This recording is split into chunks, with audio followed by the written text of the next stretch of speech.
Battle of the Rosebud 1876. Girl saves brother. A promise of gold shattered a sacred treaty and ignited one of the most significant battles in Native American history. Welcome to Native Legends and History Stories, where we uncover the untold stories that shaped America. If you're fascinated by Native American history and the complex relationships that forged this nation, subscribe now and join us on this incredible journey through time.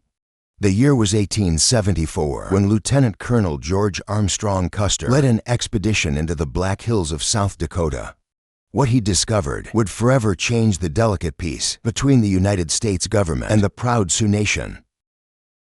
Gold gleaming in the streams and hills triggered a rush that would violate sacred agreements and lead to bloodshed. The Black Hills weren't just another piece of territory. They were the spiritual heart of the Sioux people, protected by the Fort Laramie Treaty of 1868. This agreement had guaranteed the Sioux exclusive use of the land, establishing it as part of their Great Sioux Reservation. The treaty's words were clear and binding. No white settlement would be permitted without the Sioux's consent. But the discovery of gold changed everything. Like a flood breaking through a dam, settlers poured into the Black Hills, disregarding both the treaty and the sacred nature of the land. The U.S. government, caught between honoring its promises and responding to the settlers' demands, attempted to purchase the Black Hills from the Sioux. Their offers were met with firm refusal.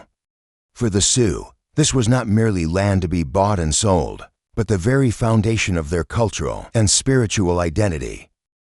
As tensions mounted and diplomatic efforts failed, the stage was set for a confrontation that would echo through the pages of American history. The Battle of Rosebud was about to begin, marking a crucial turning point in the struggle for the American West. The War Department's strategy to subdue the free-roaming Sioux and their allies crystallized into an ambitious, three-pronged military campaign in the summer of 1876. The plan was designed to be a decisive operation that would finally resolve what military leaders called the Indian problem, the continued resistance of Native Americans to reservation life. From Fort Fetterman in Wyoming Territory, Brigadier General George Crook would lead the southern thrust. His command was formidable. Nearly 1,000 battle-hardened men from the 2nd and 3rd Cavalry, supported by the veteran soldiers of the 4th and 9th Infantry Regiments. Fort Fetterman, positioned strategically on a high bluff overlooking the North Platte River, served as the perfect launching point for the southern advance. The fort's position allowed Crook's forces to move north through the territory where intelligence suggested large groups of Sioux and Cheyenne were gathering. The fort itself was a testament to the Army's determination. Built in 1867, it consisted of a number of permanent buildings arranged on the bluff without the traditional stockade walls. This was no frontier outpost, but a major supply depot and staging ground for military operations. Crook's preparations were meticulous. His column would carry enough supplies to operate independently for weeks, with 100 wagons and over 300 pack mules loaded with ammunition, food, and essential equipment. From the west, Colonel John Gibbon would marshal his forces along the Yellowstone River. His troops, based in Montana Territory, would create a blocking force, preventing any Native warriors from escaping in that direction. Gibbon's men faced some of the most challenging terrain. The route would take them through narrow valleys and across swift, running streams swollen with spring snow melt. Their path would follow the Yellowstone's course, a natural highway through the wilderness, but also a route that offered numerous ambush opportunities for any opposing force. The third and final piece of this military vice came from Fort Abraham Lincoln in Dakota Territory. General Alfred Terry would command this eastern force, with Lieutenant Colonel George Armstrong Custer and his 7th Cavalry Regiment serving as the spearhead. Their mission was to drive west, completing the encirclement of any hostile forces gathered near the Little Bighorn River. Terry's column was perhaps the most mobile, with Custer's cavalry giving him the ability to move quickly once Native forces were located. The timing and coordination of these movements were planned with precision that reflected the Army's Civil War experience. Each column was to begin its advance in late May, or early June timing. Their movements to coincide with the traditional gathering of native tribes for their summer buffalo hunts. The War Department believed this would be the optimal time to find and engage the scattered bands that had refused to move onto reservations. The operational plan relied heavily on several crucial assumptions about the campaign conditions. Military planners believed the native forces would be concentrated in their traditional summer hunting grounds, making them easier to locate and engage. They assumed the three columns could maintain some form of communication despite the vast distances separating them. The success of the operation depended on favorable terrain and weather conditions, permitting the planned movements. Perhaps most critically, they expected the native warriors to react predictably when pressed by military forces, moving in ways that would make them vulnerable to the coordinated advance. Each commanding officer received detailed orders that left little room for misinterpretation. Once contact was made with hostile forces, they were to attack immediately and drive the natives toward the other columns. The orders emphasized the importance of preventing any escape to the north or south, where the vast territories would make pursuit impossible. The challenges facing this ambitious plan were numerous. The territory they needed to cover was immense. Nearly 200 miles separated the eastern and western columns. Communication between forces would depend on mounted couriers who would need to traverse dangerous territory, potentially filled with hostile warriors. The spring weather was unpredictable, with sudden storms capable of turning dry creek beds into raging torrents that could delay movements for days.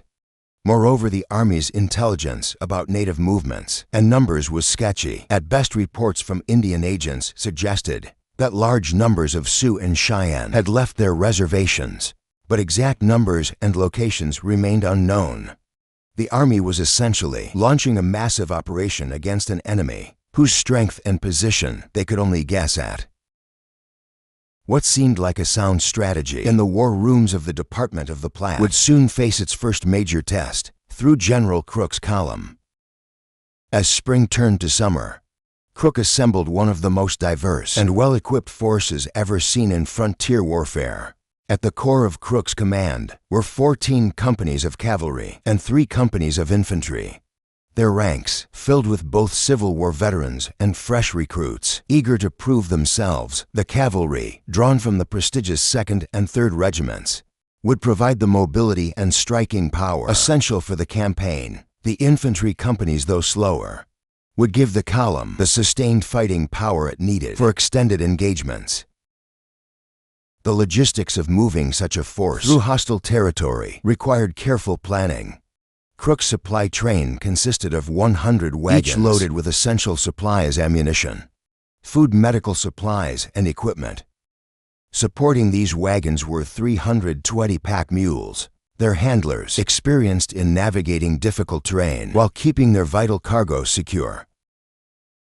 Perhaps most crucial to Crook's plans were his native allies. 180 Crow Scouts and 86 Shoshone warriors joined his column, their longtime enmity with the Sioux, making them eager participants in the campaign. These warriors, led by respected chiefs, including Old Crow and Washakie, brought invaluable knowledge of the territory and enemy tactics, adding an unusual element to the expedition. Were 65 armed Montana miners, their presence a reminder of the gold fever that had helped precipitate the conflict. 5 newspaper correspondents also accompanied the column, their presence ensuring that this campaign would be thoroughly documented for readers back east. Through late May and early June, this impressive force gathered at Fort Fetterman, conducting drills and preparing for the advance north. The fort buzzed with activity as final preparations were made. Weapons were cleaned and checked, supplies were distributed, and last-minute adjustments were made to equipment. The Crow and Shoshone scouts ranged out ahead, bringing back reports of enemy movements that helped Crook refine his plans. As the column prepared to move out, even the most experienced soldiers could sense that this campaign would be different. The size and composition of the force, the scale of the supplies, and the presence of the native allies all suggested that the Army was preparing for a major confrontation. What none of them yet knew was how soon that confrontation would come, or how fiercely it would be fought. Opposing Crook's military might stood a formidable native force under the command of legendary warrior Crazy Horse. Nearly 1,000 Sioux and Cheyenne warriors had gathered, their ranks filled with experienced fighters who had repeatedly proven themselves in combat against the U.S. Army.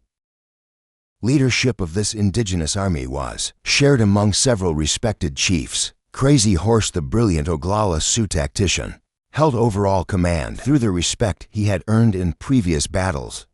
The Cheyenne brought their own powerful leaders, the seasoned warrior Tamoon, the dynamic young Tamoon, and the respected war chief Spotted Wolf. Each commanded the absolute loyalty of their warriors. While the army may have expected to face opponents armed with traditional weapons, they would instead meet a force equipped with modern firearms.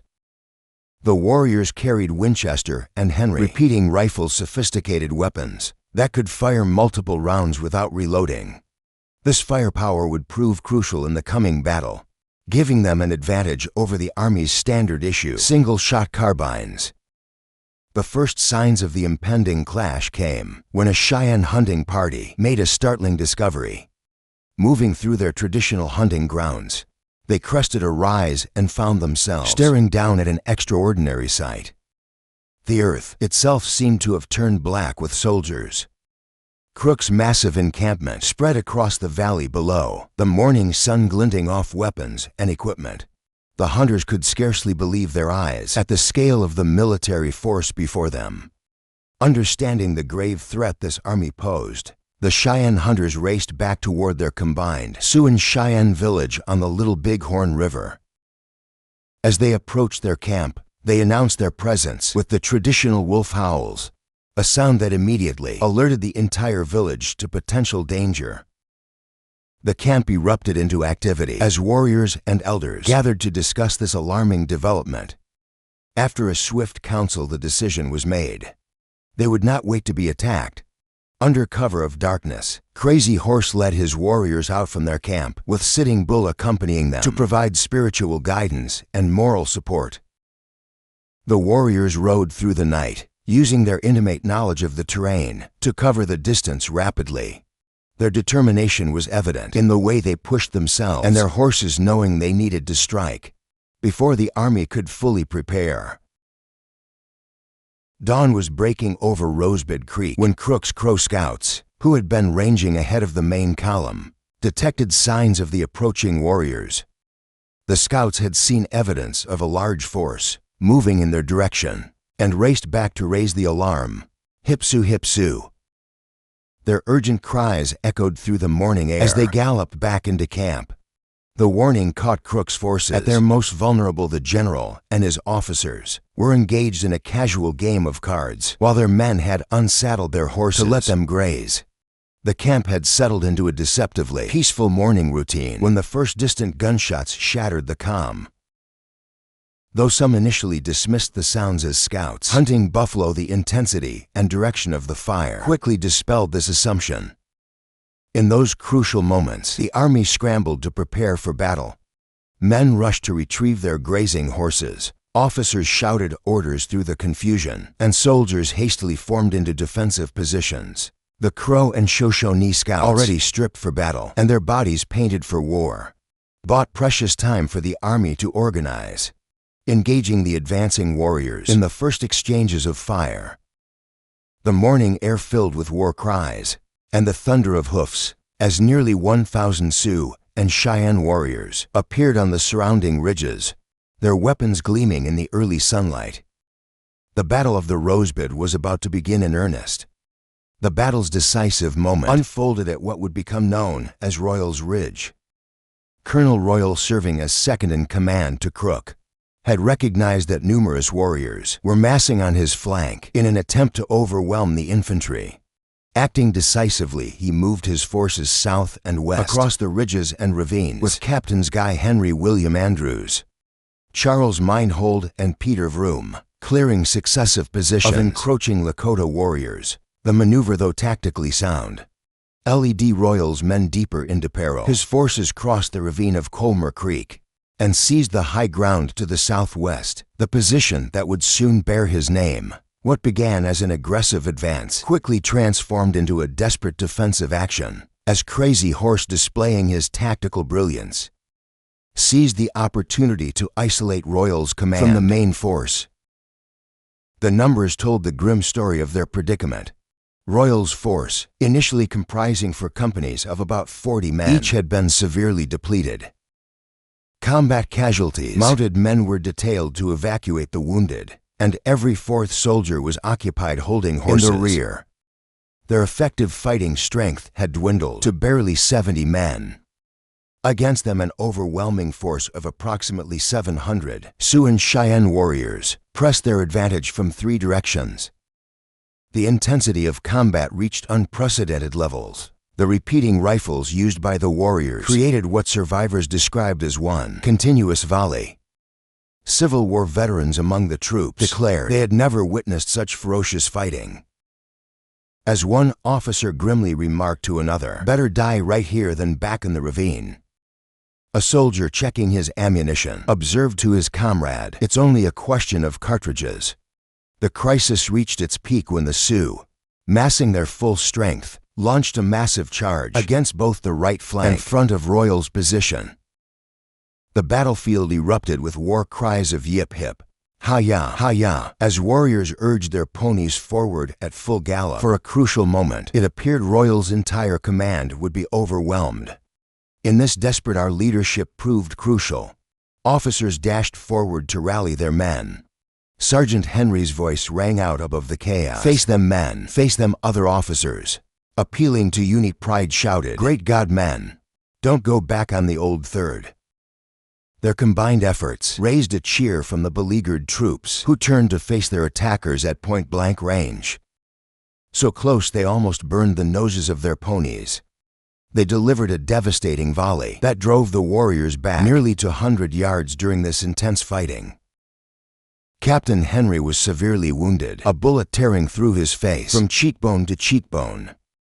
As he lay exposed to enemy fire, it seemed certain he would fall into enemy hands. At this critical moment, Chief Washakie, the 70-year-old Shoshone leader, proved his worth as an ally. Despite his age, Washakie led a desperate countercharge that drove back the warriors, closing in on Henry's position. The valiant stand on Royals Ridge, supported by the Crow and Shoshone allies, and long-range fire from Crook's Hill, finally enabled Royals' command to begin their fighting withdrawal. Not all would make it. A handful of stragglers were cut down, with one soldier's surrender being answered with a tomahawk blow. But through the combined efforts of regular troops and native allies, the majority of Royals' men managed to cross Colmer Creek and rejoin the main command, bringing an end to what many considered the most intense combat of the entire Indian Wars. Amid the chaos of battle, an act of extraordinary courage would give this clash its enduring name. Among the Cheyenne people, a Cheyenne warrior named Comes in Sight boldly charged up a valley known as the Gap, directly challenging infantry soldiers positioned on higher ground. His daring assault ended abruptly when enemy fire struck his horse, leaving him stranded and pinned down under withering fire from the western ridges. Other Cheyenne warriors watched in horror as their companion faced certain death. Then a lone rider plunged down the steep hillside. The warriors circled through heavy fire, reached Comes in Sight, and pulled him onto their horse in a masterful display of horsemanship as they galloped to safety.